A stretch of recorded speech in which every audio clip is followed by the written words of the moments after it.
নওগাঁর বদলগাছি উপজেলার আথাইপুর ইউনিয়ন পরিষদে বিজিএফের চাল বিতরণের সময় এক অসহায় বৃদ্ধা মায়ের হৃদয় বিদারক দৃশ্য সামাজিক যোগাযোগ মাধ্যমে ছড়িয়ে পড়ার পর মানবিকতার এক উজ্জ্বল দৃষ্টান্ত স্থাপন করেছে ছাত্রদল। জানা যায়, গত 17 মার্চ বিজিএফের চাল বিতরণের সময় চালের বেগম 66 নামের ওই বৃদ্ধা চাল না পেয়ে নিরুপায় হয়ে মাটিতে পড়ে থাকা চাল চারু দিয়ে কুড়িয়ে নিতে বাধ্য হন। জীবনের কঠিন বাস্তবতায় সেই দৃশ্যটি মুহূর্তেই সামাজিক যোগাযোগ মাধ্যমে ভাইরাল হলে তা নাড়া দেয় সর্বস্তরের মানুষের বিবেককে। এই মর্মস্পর্শী ঘটনার প্রেক্ষিতে মঙ্গলবার 20 মার্চ 2026 বদলগাছি উপজেলা ছাত্রদল মানবিক উদ্যোগ নিয়ে ছুটে যায় সেই বৃদ্ধা মায়ের দরজায়।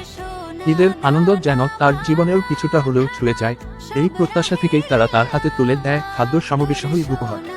এ মানবিক উদ্যোগে সহযোগিতা করেন নওগাঁ সরকারি কলেজ শাখা ছাত্রদলের যুগ্ম সম্পাদক, এছাড়া নাহিদ রানা সদস্য, জেলা ছাত্রদল নওগাঁ ও বদলগাছি উপজেলা আহ্বায়ক কমিটির সদস্য। এর সমন্বয়ে প্রয়োজনীয় খাদ্য সামগ্রী পৌঁছে দেওয়া হয় ছালে বেগমের হাতে।